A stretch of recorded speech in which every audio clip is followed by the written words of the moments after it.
palavra do Senhor diz assim: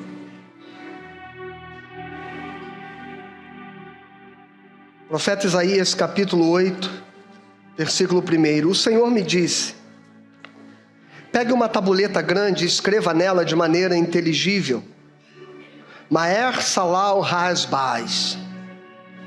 Como testemunhas fidedignas chamei o sacerdote Urias e Zacarias, filho de Zedequias. E então tive relações com a profetisa, e ela ficou grávida e deu à luz um filho. E o Senhor me disse: ponha nele o nome Maher Salal Hasbaz, porque antes que o menino saiba dizer papai ou mamãe, as riquezas de Damasco e os despojos de Samaria serão levados ao rei da Assíria. O Senhor falou comigo de novo, dizendo: visto que este povo desprezou as águas de Siloé que correm brandamente, e está se derretendo de medo diante de Rezim e do filho de Remalias, eis que o Senhor fará vir sobre eles as águas do Eufrates, fortes e impetuosas, isto é, o rei da Assíria, com toda a sua glória. Essas águas encherão o leito dos rios e transbordarão por todas as suas ribanceiras, penetrarão em Judá, inundando e passando por ele, chegarão até o pescoço. As suas asas estendidas cobrirão a largura de toda a sua terra, ó Emanuel. Porque assim diz o Senhor, fiquem furiosos, povos, e serão despedaçados. Deem ouvidos todos os países distantes, preparem-se para a batalha e vocês serão despedaçados. Sim, preparem-se para a batalha e vocês serão despedaçados. Elaborem projetos, mas eles serão frustrados. Deem ordens, mas elas não serão cumpridas, porque Deus está conosco. Não importa a fúria do mal,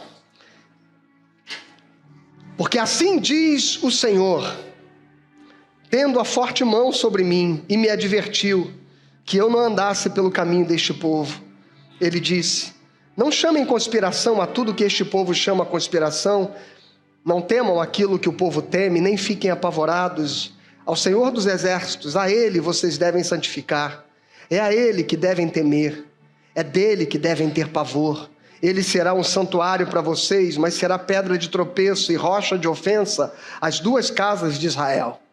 Será laço e armadilha aos moradores de Jerusalém. Muitos deles tropeçarão, cairão e serão despedaçados, serão enlaçados e presos. Guarde bem o testemunho e cele a lei entre os meus discípulos. Esperarei no Senhor, que esconde o seu rosto da casa de Jacó. A ele aguardarei. Eis-me aqui com os filhos que o Senhor me deu, como sinais e maravilhas em Israel da parte do Senhor dos Exércitos, que habita o monte Sião. Quando disserem a vocês: consultem os médios e os adivinhos, que sussurram e murmuram, será que um povo não deveria consultar o seu Deus? A favor dos vivos se consultarão os mortos? À lei e ao testemunho, se eles não falarem segundo esta palavra, jamais verão a luz do alvorecer. Passarão pela terra duramente oprimidos e famintos, e quando tiverem fome, enfurecendo-se, amaldiçoarão o seu rei e o seu Deus, olhando para cima. Olharão para a terra e eis aí angústia, escuridão e sombras de ansiedade, e serão lançados em densas trevas. Mas para a terra que estava aflita não continuará a escuridão. Deus nos primeiros tempos tornou desprezível a terra de Zebulon e a terra de Naftali, mas nos últimos tempos tornará glorioso o caminho do mar, além do Jordão, Galileia dos gentios. Eu vou convidar você a se colocar de pé e os presbíteros a estarem aqui comigo nesse momento. Eu fiz a leitura do texto antes da ceia, porque a leitura, como ela era extensa, eu quis dividi-la do momento da exposição do sermão.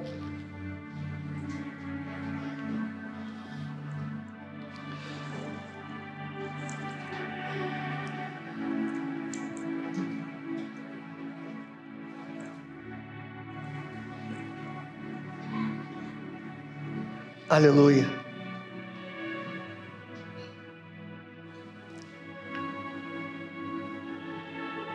Ao comer o pão e beber do cálice, nós estamos, como disse o Senhor Jesus anunciando a sua morte até que ele venha. Portanto, é um ato que não só aponta para o passado, mas que aponta para uma esperança futura. Comer do corpo e beber do sangue significa fazer parte de uma aliança que foi estabelecida conosco na cruz. E esta aliança que foi estabelecida conosco na cruz é uma aliança que tem um compromisso que deve ser assumido por ambas as partes. Nenhum pacto é feito por apenas uma pessoa. Nenhuma aliança é estabelecida por apenas uma das partes. Ninguém, como diria C.S. Lewis, ninguém se casa sozinho, assim como não dá para ser cristão sozinho. A aliança que Jesus fez conosco é entre Ele e o seu povo. Nós temos muitas vezes interpretado o nosso relacionamento com Deus de um modo privado, individual. Porque ouvimos, e não é errado, que a salvação ela é individual, amém? Entretanto, viver como salvo não é individual. Ser salvo não é um processo que cabe na nossa individualidade. Ser salvo nos remete à comunidade. Por isso que a igreja é chamada na Bíblia de corpo. Nenhuma outra metáfora fez mais sentido para definir a igreja do que corpo. Nós somos o corpo de Cristo, o corpo do qual Ele é a cabeça. De modo que, quando o Senhor olha a sua igreja, e as pessoas hoje, especialmente porque está havendo uma desvinculação do significado comunitário por muita gente, que se desigreja, entendendo que a igreja não é um lugar relevante ou necessário à sua caminhada de fé. Mas isso é um equívoco. A frase que se tornou comum na boca de muitos crentes hoje é: a igreja sou eu. Não, a igreja não é você. A igreja não é você. Você faz parte. Você faz parte da igreja. Você pertence à igreja. E a igreja, para ser igreja, precisa de corpo, de comunidade, de comunhão. E por isso ela se torna eclésia, cuja palavra que está no texto bíblico significa assembleia, reunião. A não ser que você acredite que exista reunião de uma só pessoa. Eu tenho um grupo no WhatsApp de eu comigo mesmo, onde eu falo comigo, onde eu mando mensagem para mim. Eu não sei se isso é saudável. Mas não existe assembleia de uma pessoa só. Como não existe corpo que tem apenas um membro.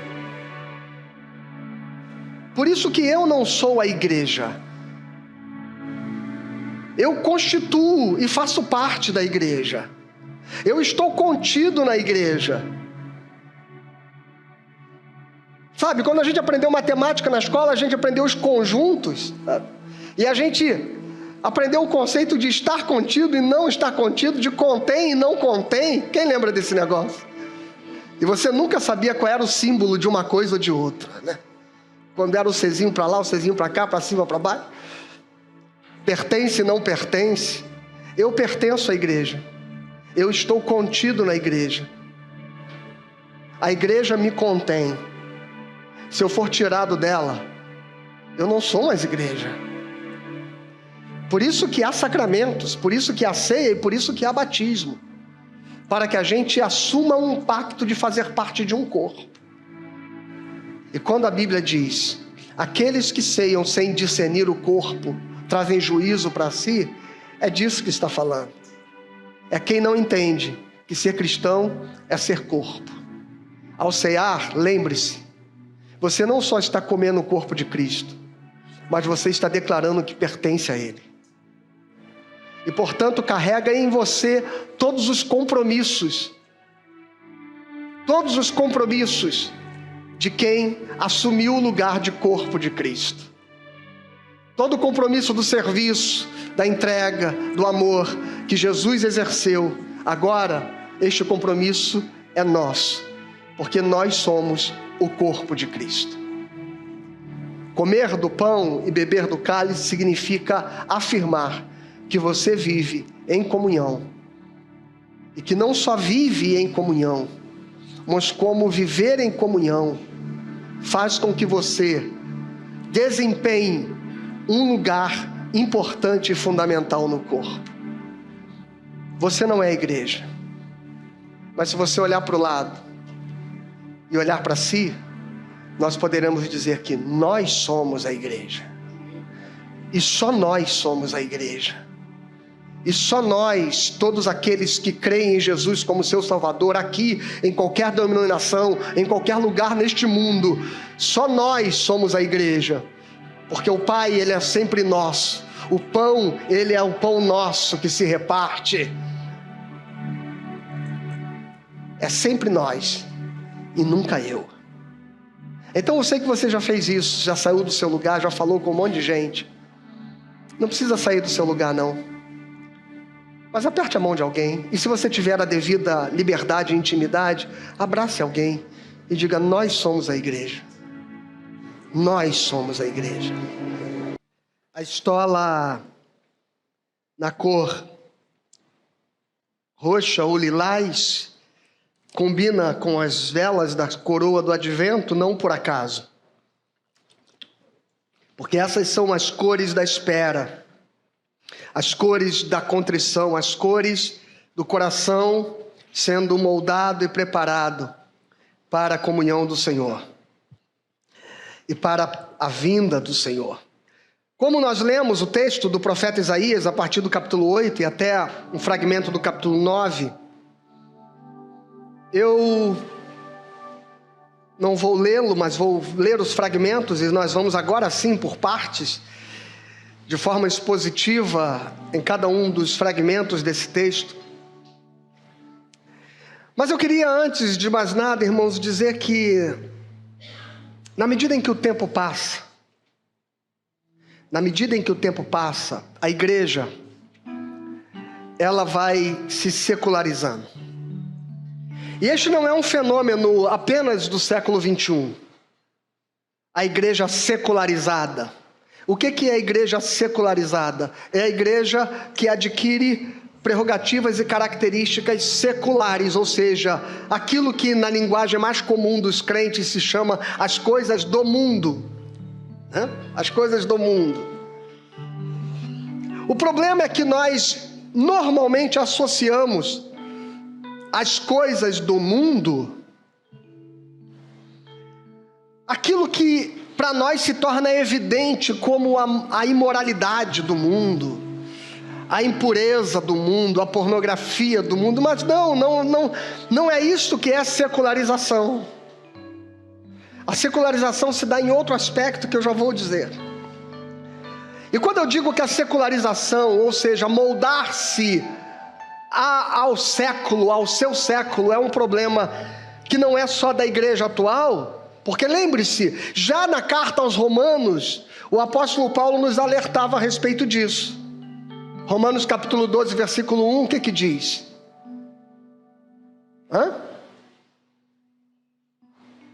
Não vos conformeis com este século. Não vos conformeis com este século. Ou seja, conformar significa não assumam a forma deste século, deste tempo presente. E não demorou muito para que aquela igreja passasse por este processo de secularização. Se a gente lê as cartas de Jesus às igrejas da Ásia, no livro de Apocalipse, capítulo 2 e capítulo 3, nós vamos encontrar este fenômeno acontecendo em muitas daquelas igrejas ali. Que elas foram adquirindo as formas da comunidade onde estavam inseridas. O maior problema da igreja, irmãos, não são as falsas doutrinas, portanto, mas a secularização. E é um grande problema porque você é capaz de olhar igrejas que você não consegue encontrar distorções doutrinárias na sua mensagem, na sua pregação, e você ouve, você assiste o culto, você diz, não tem nada de errado. Mas o problema é que não é a doutrina que muda quando a igreja se seculariza. Não é a pregação da palavra, às vezes, que muda quando a igreja se seculariza. Uma igreja pode continuar bíblica, pode continuar sendo teologicamente fiel, pode continuar sendo doutrinariamente firme, pode continuar sendo ministerialmente operosa, produtiva, relevante. Ela pode continuar tendo todas essas características positivas do Evangelho e ainda assim ela ter perdido a sua identidade a partir da secularização. Porque a secularização não é aquilo que perverte comportamentos. Você vai olhar para o crente e ele vai ser o mesmo crente. Ele continua não fumando, não bebendo, sendo contra a pornografia e sendo contra todas as temáticas morais. Mas você não vai se dar conta que o pensamento dele em relação ao mundo mudou. Uma igreja secularizada, repito, não é aquela que perverte comportamentos, mas aquela que muda os seus princípios. E o que são os princípios? Aquilo que rege o modo como a gente, por exemplo, lida com a dor do mundo, com o sofrimento, com a pobreza, com o tema da justiça, com as desigualdades sociais, com o acolhimento e o amor ao próximo, com a inclusão, com a materialidade, com a adoração. A igreja vai perdendo princípios nestas áreas fundamentais. E o crente começa a pensar como o mundo pensa, ainda que ele continue se comportando como crente, entende? Você consegue perceber a diferença? Ele continua fazendo tudo que um bom crente faz. Ele continua orando, naquilo que tem a ver com a piedade cristã, ele continua orando, ele continua fiel na apologética, defendendo a fé, defendendo a Bíblia, defendendo a palavra. Ele continua tendo pensamentos corretos em relação a uma vida moral ilibada, santa. Ele continua sendo assíduo e fervoroso na sua prática religiosa, mas ele perde a essência básica do Evangelho, que é como pensar o mundo e como se pensa o mundo em relação ao outro, ao próximo. Você quer um exemplo disso na Bíblia? Leia depois em casa Apocalipse capítulo 2, a carta à igreja de Éfeso. Você vai encontrar o Senhor dizendo: eu conheço as tuas obras, que você é fiel, que você não suporta aqueles que pregam doutrina falsa, que vocês confessam o meu nome, que vocês trabalham arduamente pela causa do reino, mas tenho, porém, contra ti que você abandonou o seu primeiro amor. Ou seja, uma igreja então pode manter todas as suas características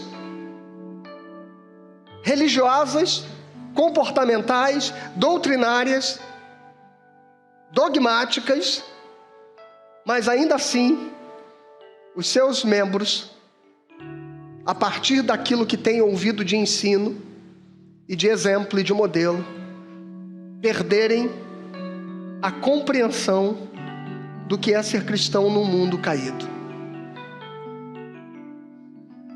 Então você vai ver um pastor pregando a santa e fiel doutrina,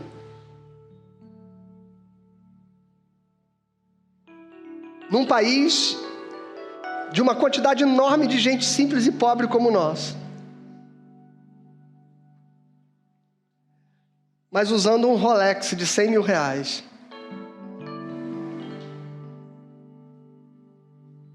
Ou seja, a gente continua pregando a palavra,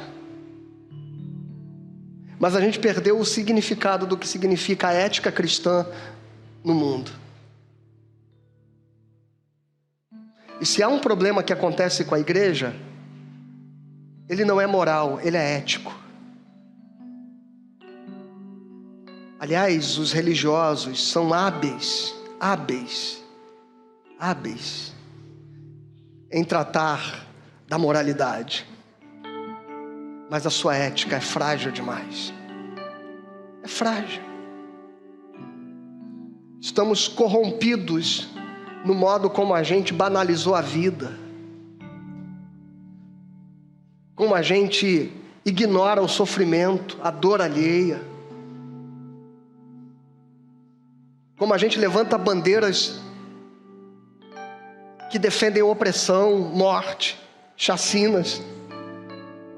Isto é secularização. Mas a gente continua fiel às Sagradas Escrituras no que diz respeito à pregação doutrinária. Esse é o maior perigo da igreja. Porque as falsas doutrinas, a igreja de Éfeso botava para fora. Os hereges, a igreja de Éfeso cuspia de lá. Qualquer desafio a questionarem a fé deles em Jesus, eles rechaçavam.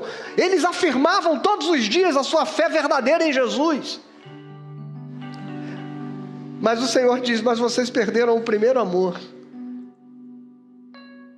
E que não é a capacidade de se esforçar, de trabalhar na igreja, o modo fervoroso como eles... Não. Inclusive o texto diz que eles permanecem operosos e fervorosos e trabalhando. Então o primeiro amor tem a ver com amor, como amor mesmo, irmãos. Amor que faz a gente amar pessoas, amar gente, se compadecer, ter misericórdia, estar incomodado com as injustiças sociais, estar constrangido com a pobreza, com a miséria, ser honesto naquilo que se faz, nas mínimas coisas. Nas mínimas coisas. Ontem eu estava vindo na linha amarela, esqueci a carteira em casa. Eu não ando com dinheiro. Eu estava com o celular, onde eu uso os cartões por aproximação no celular. Meus cartões de crédito ficam todos no celular, assim como a identidade digital, tudo aquilo. E quando eu fiquei 40 minutos no engarrafamento no pedágio da linha amarela, até que cheguei à cabine de pedágio, peguei o celular. Quando eu apertei para pagar, o celular acabou a bateria. E eu disse para a moça: não tenho dinheiro. Ela disse: vai ter que voltar. Falei: mas como assim voltar? Tem que voltar. Falei: não posso assinar o papel, pagar depois. Não, tem que voltar. Vou mandar. Fulana, retorno. Aí ela começou a pedir para os carros de trás de mim dar ré, um engarrafamento de 40 minutos, para eu voltar. Aí eu falei assim: não posso voltar. Falei: já que está tudo parado, deixa eu ir ali rapidinho. Saí do carro correndo, corri até lá no meio do trânsito, tinha um moço vendendo biscoito. Eu falei assim: você me presta R$4 para eu pagar o pedágio? E ele me deu R$4 sem perguntar nada. Aí eu saí correndo, paguei o pedágio, vim para casa, cheguei em casa, tomei banho, troquei de roupa, botei a roupa de moto, eu estava de carro, peguei a moto, voltei na mesma hora e fui lá, paguei o moço. Eu estou contando essa história para dizer que, sabe por que eu fui lá pagar ele? Porque eu tive medo de esquecer. Eu tive medo de não passar ali nem tão cedo. Só vou trabalhar agora segunda-feira e de voltar, passar num horário que ele não esteja lá. Ou de, quando eu passar lá, eu lembrar que eu esqueci de pegar dinheiro, já que eu não ando com dinheiro para poder pagá-lo. E eu falei: eu não posso correr o risco de deixar de pagá-lo. O crente, ele tem preocupações morais, mas ele não tem preocupações éticas, sabe? Ele não tem preocupação com a sua identidade de verdade, que tem a ver com caráter. E é por isso que o segmento evangélico está cheio de gente mau caráter, sim ou não? Cheio de gente mau caráter. E eu lembro de uma época, quando eu era menino, que a gente não tinha esse negócio de internet e que a gente procurava as coisas no jornal muitas vezes, né? Procurava emprego no jornal, anúncio no jornal, classificados de coisas para comprar no jornal. E a gente abria, tinham classificados, né? Você ficava lendo. Tinha gente que comprava o jornal só para ler os classificados. E eu lembro que uma vez eu fui muito impactado de que havia uma família em Copacabana que estava procurando empregado doméstica, e ela dizia assim: procura empregada doméstica para casa de família e coisa e tal, preferencialmente evangélica. Que tempo era esse em que ser evangélico era referência de índole, de caráter, de honestidade, ao ponto de estar no anúncio do jornal. Hoje, quando a pessoa diz assim, eu sou evangélica, a pessoa diz assim, será? Será que vale a pena me arriscar?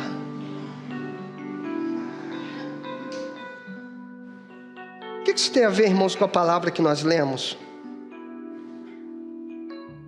É porque a secularização nos leva exatamente a gente gostar tanto do mundo e de como as coisas se ordenam no mundo que a gente não percebe que a gente vai abandonando a Deus para começar a querer resolver a nossa vida com os valores e os critérios do mundo.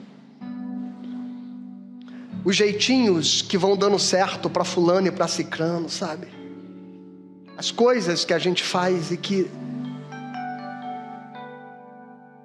a gente se safa, e o carioca então tá no topo da lista da malandragem brasileira. O texto que a gente leu do profeta Isaías, ele fala ele foi dito pelo profeta às vésperas de um momento muito trágico na história de Israel, que é quando caem as duas casas de Israel, a casa de Israel, que é o reino do norte, e a casa de Judá, que é o reino do sul. E este evento acontece naturalmente, começa pelo norte em 722 a.C., quando o rei da Síria, e esta profecia se cumpre pouco tempo depois, lembre, o profeta disse, o Senhor diz, antes que o teu filho aprenda a falar papai e mamãe, o rei da Síria virá. Então, às vésperas do ano de 722 a.C., Isaías está profetizando para este povo, dizendo, a casa de Israel vai cair. E por tabela a casa de Judá. E logo depois, na sequência, a casa de Israel cai com a Assíria, e depois a casa de Judá cai com a Babilônia. Mas Tiglat-Pilesar, que era o terceiro rei da Síria, invade Samaria e toma todo aquele território. E é esse o contexto histórico. Às vésperas desse contexto de destruição, de perseguição que vai acontecer, é que o profeta está profetizando. E o texto que nós lemos tem algumas lições muito importantes para nós como igreja. Versículo 1, o Senhor me disse, pegue uma tabuleta grande, escreve nela de maneira inteligível, Maer Salal Hasbaz, como testemunhas fidedignas chame o sacerdote Urias e Zacarias, filho de Jeberequias. Então tive relações com a profetisa, e ela ficou grávida e deu luz um filho, e o Senhor me disse, ponha o nome dele de Maer Salal Hasbaz, porque antes que o menino saiba dizer papai ou mamãe, as riquezas de Damasco, que é na Síria, e os despojos de Samaria, que é Israel, serão levados ao rei da Assíria. A primeira coisa que o profeta nos ensina nesse fragmento, irmãos, para que nós possamos fugir da tentação de nos iludirmos com as soluções e com o pavor do mundo.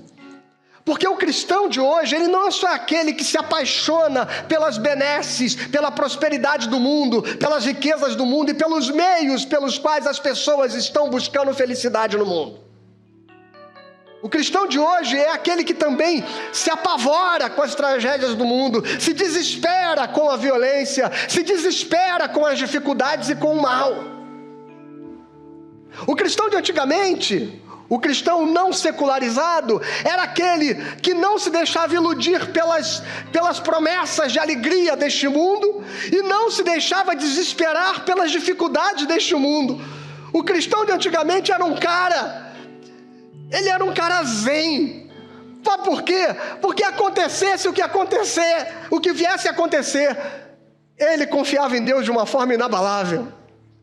E ele tinha uma esperança eterna inconfundível. A vida podia estar acontecendo da pior forma possível, mas ele carregava a esperança: Jesus vai voltar, aleluia. Jesus vai voltar e eu terei vitória. Ele não tinha esperança que a vitória dele estivesse no milagre, na bênção, na prosperidade, em ser honrado por Deus neste tempo. A esperança dele estava na eternidade. Nós vamos ver nesse texto um Israel que começa a colocar as suas esperanças nas coisas desse mundo e deixa de esperar no Senhor. E como a gente deixa de esperar no Senhor, a gente começa a se seduzir pelos meios de satisfação e de realização deste mundo. E é por isso que a materialidade, que nunca foi uma ambição dos cristãos, passou a ser neste século. Ter dinheiro, ter riquezas, ter posses, prosperar. E isso se tornou uma referência de realização para o crente, uma referência de vida vitoriosa. E é por isso, para que você tenha a noção de que ter vida vitoriosa, ter vitória em Cristo é aquilo, é que o símbolo maior dessa perspectiva de mensagem tem que usar um Rolex, a esposa tem que estar com a bolsa da Gucci, da Vitor Hugo, de 25 mil reais, para mostrar para as pessoas a realização, o cumprimento das promessas de Deus na sua vida. E talvez o grande equívoco de Israel fosse acreditar que o Messias seria aquele que viria realizar neles a satisfação no tempo presente, neste século.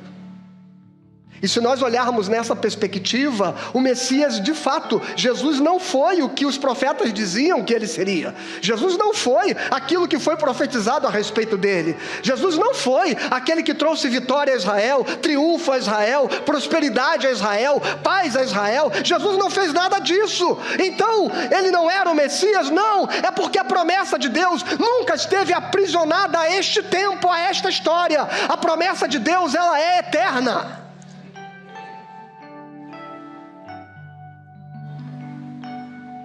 E é tão urgente que a gente volte a lembrar disso, que Deus chama o profeta e diz assim: o povo está se perdendo, Isaías.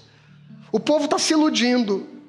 O povo está deixando princípios fundamentais da esperança que eles têm que ter em mim como Senhor. Então escreve em tábuas bem grandes. Não foi a única vez que Deus diz isso. Ao profeta Abacuque, o Senhor fala a mesma coisa. As palavras que hoje te ordeno, escreve de modo tão grande, tão legível, que até quem passe correndo possa ler. E Deus está dizendo assim: pega uma tábua grande e escreve de modo inteligível, escreve de um jeito que seja fácil das pessoas entenderem também, porque se você falar difícil, elas não vão entender.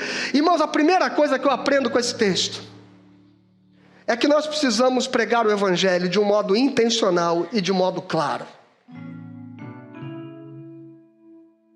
De um modo intencional e de um modo claro. Porque as pessoas estão sendo iludidas por palavras bonitas. Por palavras que inflam as suas vidas, os seus egos e as suas ambições. E o Senhor diz: Isaías, escreve de um modo inteligível numa tábua bem grande. Porque Deus, irmãos, está querendo por todos os modos alertar você, para que você não se perca neste tempo, onde as pessoas estão esquecendo o que é ter esperança em Deus. Tenha a sua esperança em Deus. E Deus usa de todos os meios para tentar revelar-se de todos os modos. É curioso que ele diz assim: chama como testemunha fidedigna o sacerdote Urias e a Zacarias. Esse Zacarias não é o profeta que escreveu o livro, não. Esse aqui é um profeta, inclusive, que é possivelmente citado na Bíblia como um falso profeta. E Urias é um sacerdote apóstata, segundo o texto de 2 Reis, capítulo 16, versículo 10 em diante. Deus pega duas figuras que não são nada referendáveis do ponto de vista da sua lisura religiosa, Mas Deus diz assim: chama esses caras como testemunha. Quando eu estava lendo esse texto, eu falei assim: por que Deus pegou pessoas tão inadequadas para serem testemunhas de uma revelação, de uma palavra? Eu tenho descoberto isso olhando para este tempo. No outro dia eu li um meme na internet que dizia assim: que tempo é esse que nós chegamos? Que os ateus precisam ensinar os evangélicos o que significa ser cristão. E é isso que a gente tem visto. Gente que não é da nossa fé, gente que sequer crê em Deus, tentando dizer para os crentes que Jesus ensinou a respeito do amor, que Jesus ensinou a respeito da comunhão, que Jesus ensinou sobre perdão, que Jesus não falou de violência, que Jesus não apregoou armas, que Jesus não apregoou ódios, que Jesus não apregoou preconceitos. E a gente fica ouvindo isso de gente de fora, e a gente diz assim: não, essa gente quer se meter, quer ensinar. Porque Deus muitas vezes pega um falso profeta e um sacerdote pagão e um sacerdote apóstata para servir de testemunho para um povo que, devendo saber, não consegue enxergar a realidade da fé. E já lá no tempo de Isaías, é Urias e Zacarias, um falso profeta e um sacerdote apóstata, que o Senhor diz como testemunha fidedigna. Essa é uma realidade tão presente na vida da igreja que Jesus diz assim: se nós não clamarmos, as pedras clamarão. E às vezes a igreja não quer ouvir que Deus está de todos os lados tentando ensinar ao povo de Deus que nós estamos sendo enganados por gente que vestindo uma veste de pastor, de líder, está levando a igreja a se afastar da essência da palavra de Deus e do Evangelho, ainda que permaneçam ortodoxos teologicamente, apologeticamente, doutrinariamente, mas que estão deturpando a essência do que é ser cristão. E Deus é tão misericordioso que Ele diz: coloca o nome do seu filho Maher Salal Hasbais Isaías. Sabe o que significa esse nome? Veloz é o saque e rápida é a presa. O próprio nome do filho de Isaías já é uma profecia em si. Isaías tinha um outro filho chamado Seer Zazon, que o nome significava: um resto voltará, um restante deste povo voltará, será salvo. Irmãos, preste atenção, porque cada evento na sua vida, cada pessoa que Deus coloca na sua vida, pode ser um sinal de Deus, de algo que Ele quer te dizer e te ensinar. E é tão difícil neste tempo de tanto individualismo, a gente atentar para aquilo que as pessoas podem acrescentar na nossa vida. Todo mundo está fechado na sua própria verdade. Todo mundo tem o seu jeito de olhar as coisas, de saber as coisas. Todo mundo quer ter a sua própria razão. O evangélico hoje, cada um constrói o seu próprio modo de acreditar em Deus. Ele escolhe o que ouvir do sermão, o que serve para ele, o que não serve, quem ele quer ouvir, quem ele não quer ouvir. É claro, você deve ter esse discernimento e liberdade, mas sobretudo você deve fazer isso com a humildade de entender quando Deus e o Espírito Santo está querendo alertar você e quebrantar o seu coração. O problema é que quando a gente se torna o critério, a gente nunca vai ouvir a voz do Espírito Santo. Quando nós nos tornamos o critério e não a palavra de Deus, quando nós nos tornamos o critério, o que acontece é que, por mais que um profeta, um homem de Deus, venha falar, exortar você, repreender você, orientar você, você vai continuar achando que é você que tem razão, e que é você que está certo, e que é do seu jeito, porque Deus fala contigo. E essa arrogância que muitos de nós temos, é que nos afasta da possibilidade da gente aprender e da gente se converter.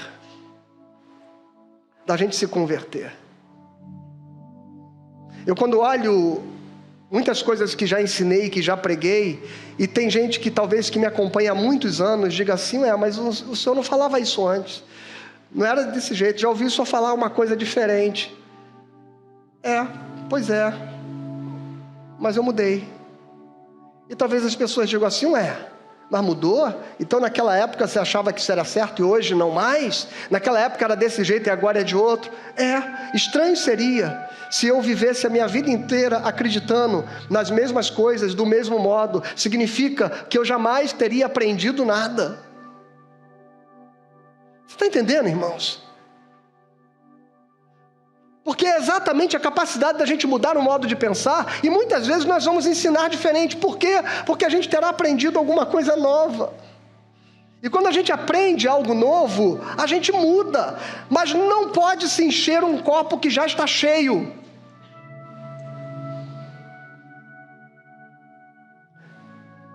E boa parte das pessoas que se sentam nos bancos das igrejas, eles chegam lá para usufruir apenas do produto que lhe agrade. E não se permite ser mudado. Parar e orar e dizer, Senhor, eu tenho pensado de um modo errado. Eu tenho imaginado a vida, o mundo, as pessoas de um modo errado. Mas você nunca vai ter esta reflexão quando você está cheio de si mesmo.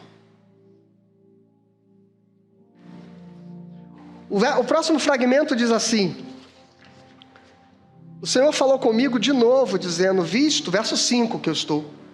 Visto que este povo desprezou as águas de Siloé, que correm brandamente, e está se derretendo de medo diante de Rezim, do filho de Remalias, eis que o Senhor fará vir sobre eles as águas do Eufrates, fortes e impetuosas, isso é, o rei da Assíria, com toda a sua glória, e essas águas encherão o leito dos rios e transbordarão por todas as suas ribanceiras, penetrarão em Judá, inundando e passando por ele, e chegarão até o pescoço, as suas asas estendidas cobrirão a largura de toda a sua terra, ó Emanuel. Irmãos, a segunda coisa que eu quero dizer a você é que as dores do mundo, elas vão nos atingir. As dores do mundo, elas vão nos atingir, mas não ao ponto de nos destruir. Amém? Olha o que o texto está dizendo. O meu povo, ele, diante das ameaças, diante do medo, porque o texto diz que Rezim, que é rei da Síria, e o filho de Remalias, rei de Israel, fizeram uma aliança contra Judá. E eles se juntaram para destruir Judá, todo o reino do sul. E o profeta Isaías está profetizando para esta gente de Judá e de Jerusalém.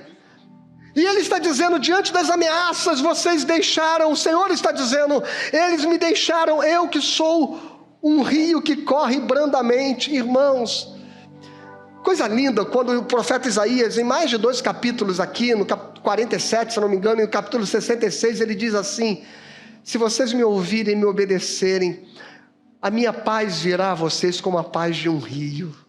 Isso é muito lindo, como a paz de um rio. O mundo está caótico, irmãos.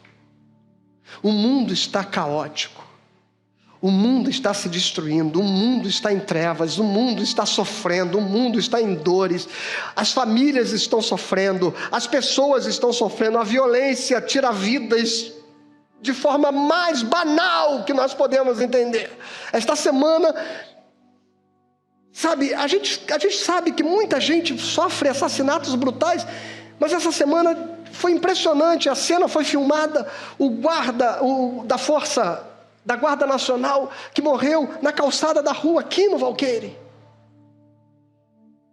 Porque ele ouviu tiros à distância, e ele sai à porta para ver o que está acontecendo.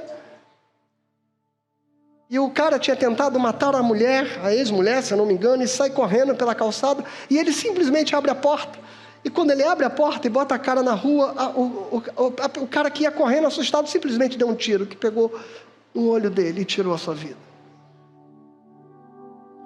E a gente, quando vê uma morte dessa, ele estava com a passagem comprada, porque ele não é do Rio de Janeiro, está aqui atendendo a mobilização da Força Nacional, estava com a passagem comprada para daqui 2 semanas, para voltar para casa, para poder rever o filhinho de 2 aninhos de idade. E quando a gente vê isso,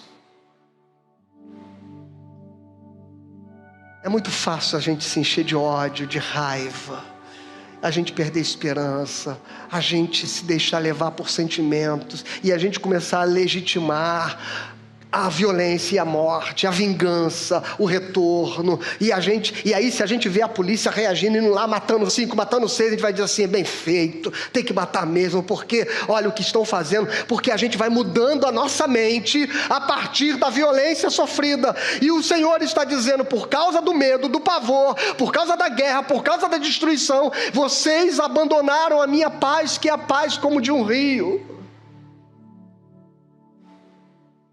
que é estável, que não muda, que é sereno. O cristão é aquele que precisa ter serenidade no seu lidar com o mundo e lidar com a vida. Temeram a aliança de Israel com a Síria. E sabe o que vai acontecer? Relaxa.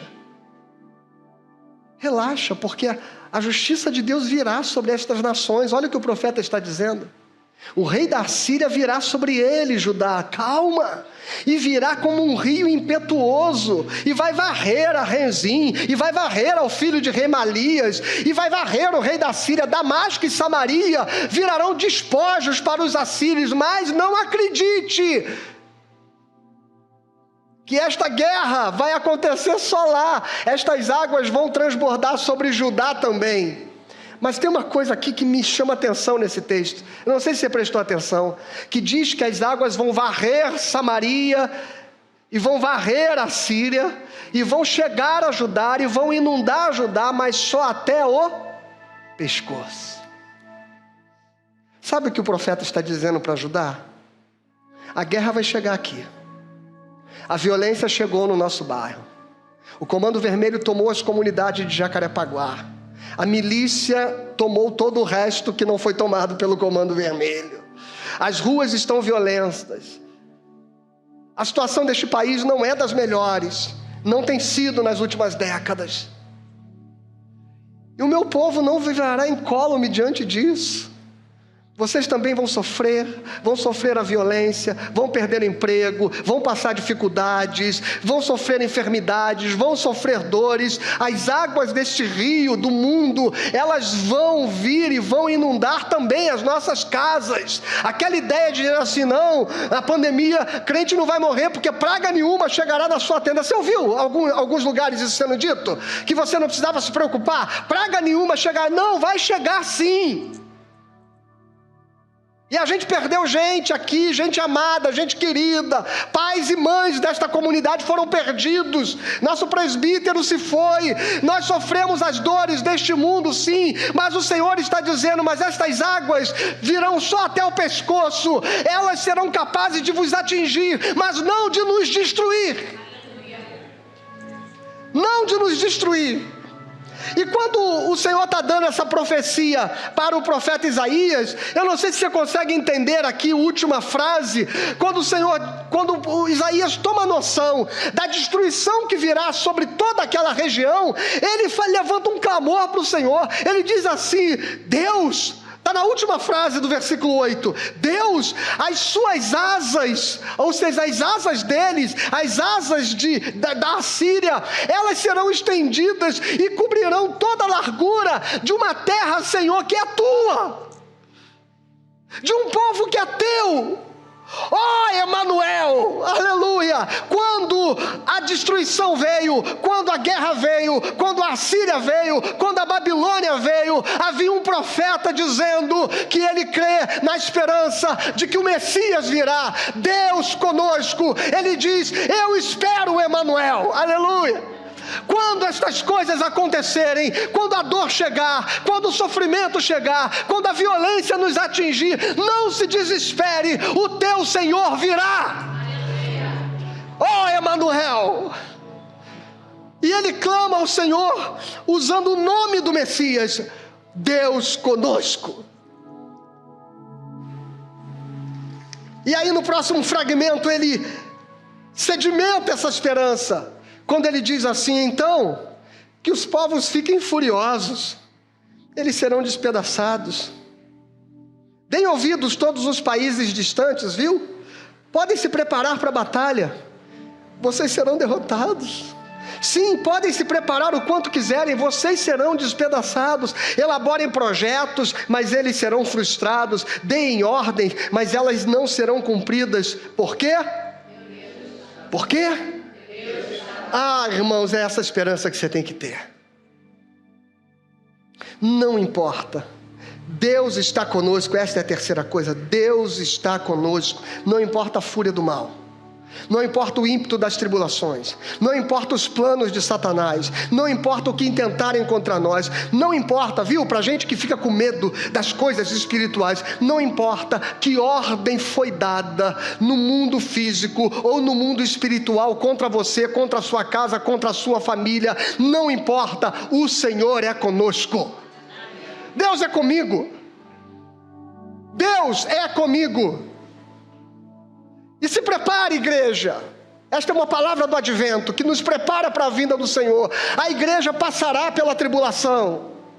A igreja de Cristo passará pela grande tribulação. Ela não será tirada antes. A igreja passará pela grande tribulação. Virá uma grande tribulação sobre a igreja, que nada se parece com qualquer coisa que nós estamos vendo neste tempo. E será duro, e será difícil, e será difícil demais. A igreja passará pelas dores da grande tribulação. Mas o que o profeta está dizendo é: o Senhor está conosco. As águas, olha, vão chegar ao pescoço, mas elas não nos submergirão. É esta palavra que o Senhor diz. Se passares pelas águas, elas não te submergirão. O Senhor coloca um limite. O Senhor coloca um limite. Por mais que as trevas intentem contra nós, o Senhor já estabeleceu um limite. E só vai atingir a sua vida aquilo que estiver debaixo do cuidado de Deus. Verso 11 diz: porque assim diz o Senhor, tendo forte mão sobre mim, e me advertiu que eu não andasse pelo caminho deste povo. Preste atenção nisso, igreja. Que eu não andasse pelo caminho deste povo. Ele disse: não chamem de conspiração a tudo que esse povo chama conspiração. Não temam aquilo que o povo teme, nem fiquem apavorados. Sabe de que o profeta está falando? O profeta está falando de ideologia. Não acredite em toda a verdade que o mundo diz que é verdade. Não acredite, não guie seu coração por toda notícia que aparece na TV. Não se apavore por cada conspiração que se estabelece. Hoje o que a gente mais vê nos grupos de WhatsApp, dos tiozinhos de WhatsApp, são as teorias de conspiração. E o profeta está dizendo: não se guie por essas coisas. É ao Senhor dos exércitos que vocês têm que santificar e temer. Verso 13: ao Senhor dos exércitos, a Ele vocês devem santificar, é a Ele que devem temer, é dele que devem ter pavor. Ele será um santuário para vocês. Oh, aleluia! Ele será um santuário para vocês, mas será pedra de tropeço e rocha de ofensa às duas casas de Israel. Então, veja, o profeta está falando para Judá. Mas a gente vai descobrir neste verso que ele não está falando para toda Judá. O profeta está falando de Israel, mas a gente vai descobrir nesse verso que ele não está falando de todo Israel. Ele diz que Deus vai ser tropeço, pedra de tropeço para as duas casas de Israel, para o norte e para o sul, para Israel e Judá, para Samaria e Jerusalém. De quem então o profeta está dizendo que é o povo que Deus vai guardar no seu santuário? Quem é o povo que o profeta está dizendo que Deus vai acolher sob a sua proteção e sob a sua guarda? E quando a destruição varrer a terra, este povo estará seguro no Senhor. É aquele povo que ele chamou pelo seu nome. Aquele cujo nome do filho do profeta Isaías, que significa um remanescente será salvo, um remanescente virá, significa um povo que é encontrado no meio de todo povo, tribo, língua e nação, e que se chama pelo nome de Jesus.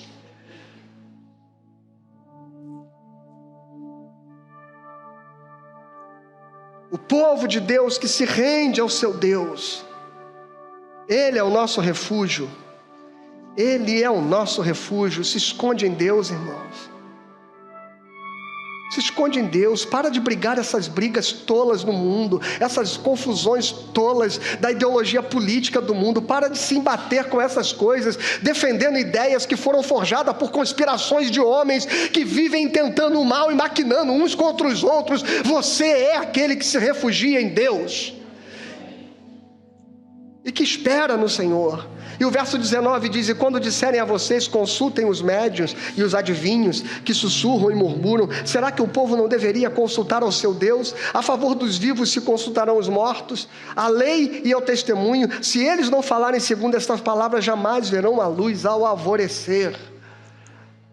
Aqui tem uma coisa muito importante, porque o medo abre portas para o engano. O medo abre portas para o engano. Um dia eu atendi uma pessoa no gabinete e ela estava num relacionamento.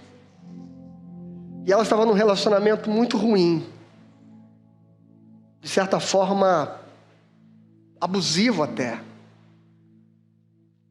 E ela me contou que no meio daquela confusão toda com aquele namorado, que ela não sabia se era namorado, não sabia se tinha um compromisso com ela ou se não tinha, e que não tinha tempo, que não se via, uma confusão que você não faz ideia, não dá tempo de contar a história toda.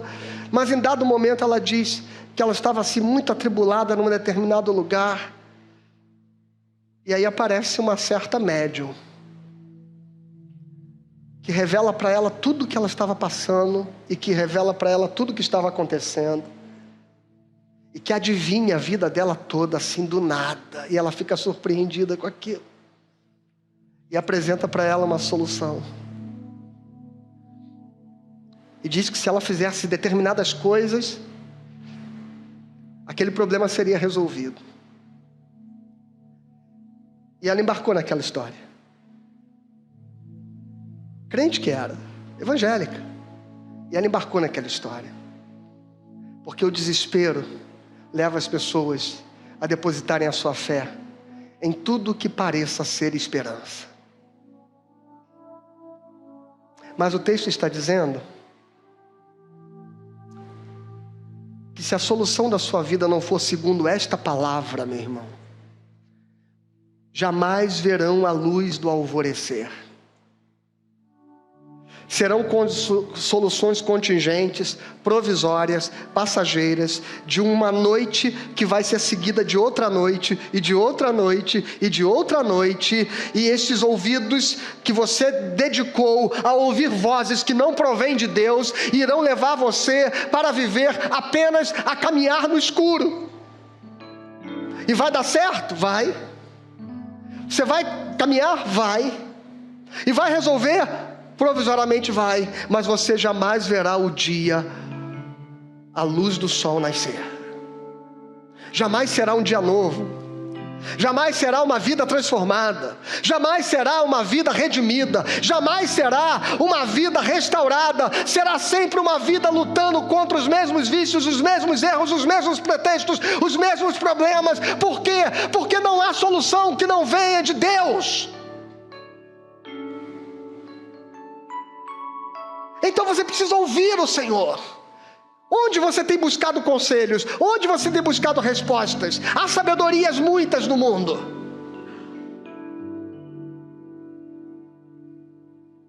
Há reflexões imensas. E talvez você leia coisas de homens muito sábios, de reflexões muito profundas. Mas o profeta está dizendo que a solução da sua vida vem da palavra de Deus. Então não importa onde quer que esteja brilhando uma luz querendo chamar a tua atenção, a luz que guia o cristão é a palavra de Deus. Amém? Porque eu sei, irmãos, que dentre nós aqui há muita gente que está seguindo os seus gurus pessoais, as suas fontes pessoais. É como se eu, estudando filosofia, começasse a eleger os filósofos como sendo a fonte da sabedoria que vai guiar a minha vida. E tem muita coisa boa lá, tem muita coisa bacana lá, mas o que guia a minha vida é a palavra de Deus.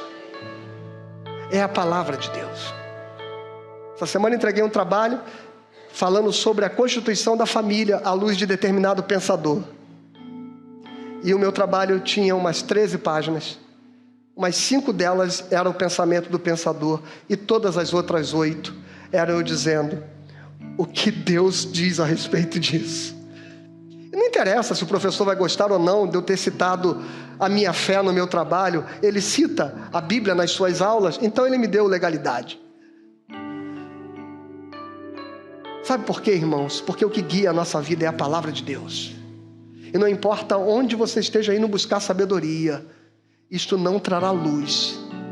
É uma falsa luz de uma falsa esperança. A sabedoria vem de Deus. E eu termino então com o capítulo 9, que coroa o capítulo 8 dizendo que haverá trevas para esta gente, mas para a terra que estava aflita não continuará a escuridão. Deus nos primeiros tempos tornou desprezível a terra de Zebulon e a terra de Naftali. Foram as 2 primeiras regiões que foram tomadas pelos assírios, viu? A tribo de Zebulon, onde eles tomaram a terra, e de Naftali. E foram as primeiras que caíram, foram as primeiras que foram destruídas. Sabe o que isso significa? Mas nos últimos tempos Deus tornará glorioso o caminho do mar além do Jordão, o Galileia dos gentios. O povo que andava em trevas viu grande luz, e aos que viviam na região da sombra da morte resplandeceu-lhes a luz. Tu, Senhor, tem multiplicado este povo e aumentaste a sua alegria. Eles se alegram diante de ti, como se alegram no tempo da colheita, e como exultam quando repartem os despojos, porque tu quebraste o jugo que pesava sobre eles, a vara que lhes feria os ombros, o cetro do seu opressor, como no dia da vitória sobre os midianitas. O Messias virá como uma luz na escuridão. E não importa quantas tragédias já se abateram sobre a sua vida, o Senhor está dizendo que aqueles que foram varridos pelos rios do rei da Síria, o Senhor os restaurará. Aqueles que foram transformados em escravos, o Senhor os libertará. Aqueles que foram dizimados e destruídos, o Senhor multiplicará este povo. O Messias é aquele que a presença traz renovo e vitória para a nossa vida. Aleluia! É esta a promessa do Senhor que vem. Este é o Natal que celebramos. Este é o Natal. Por quê? Porque toda bota, diz o versículo 5, com que o guerreiro anda no tumulto da batalha, e toda roupa revolvida em sangue serão queimadas, servirão de pasto ao fogo, porque um menino nos nasceu, um filho se nos deu, e o governo está sobre os seus ombros. Aleluia! E o seu nome será Maravilhoso Conselheiro, Deus Forte, Pai da Eternidade, Príncipe da Paz. Ele estenderá o seu governo e haverá paz sem fim sobre o trono de Davi e sobre o seu reino, para o estabelecer e para firmar com juízo e com justiça, desde agora e para sempre. O zelo do Senhor dos Exércitos fará isso. Aleluia! Jesus virá e Ele trará a sua paz. Jesus virá e Ele trará restauração. Jesus virá e Ele corrigirá a nossa história para sempre. E sabe por que eu creio que isso vai acontecer? Porque o profeta Isaías, quando fez esta promessa, ele estava 700 anos antes de Jesus nascer. E Jesus nasceu. Não há uma promessa que Deus tenha feito que Ele não tenha cumprido. E o profeta termina dizendo: o zelo do Senhor fará isso. O zelo do Senhor fará isso. Quando foi que Deus deixou de cumprir qualquer de suas palavras? Veio a dor, veio a destruição, veio o cativeiro babilônico, vieram 400 anos de silêncio. Durante 400 anos não houve um profeta em Israel. Durante 400 anos não houve alguém que falasse em nome de Deus em Israel. Do profeta Malaquias até o livro de Mateus, é o intervalo entre o Velho e o Novo Testamento. Houve 400 anos de silêncio. Se em qualquer momento, naquele instante, alguém dissesse virá o Messias, as pessoas diriam loucura. Virá o Messias, alguém diria assim: estou ouvindo isso desde 300 anos atrás. Isaías já falava nesse negócio. 100 anos antes de Cristo, se alguém dissesse o Messias virá, alguém poderia dizer: você ainda acredita nessa história? Já são quase 800 anos que começaram a falar da vinda desse tal Messias. Quantas vezes você já ouviu alguém questionar o fato de que Jesus virá? Porque desde sempre se fala que Jesus virá. Há 2000 anos se fala que Jesus virá, e Jesus nunca veio. Assim como há 800 anos se falava que o Messias viria, e ele não vinha. Mas um dia um menino nos nasceu, um filho se nos deu, e ele cumpriu a sua promessa. E se ele prometeu que vai voltar, ele voltará. O zelo do Senhor dos Exércitos fará isso. Confia, espera, não importa. Eu posso morrer, a próxima geração pode partir, e a próxima da próxima, e a próxima da próxima da próxima. Não importa o tempo, eu sei que ele voltará. Essa é a nossa esperança. Esse é o nosso Natal. Feliz Natal para você.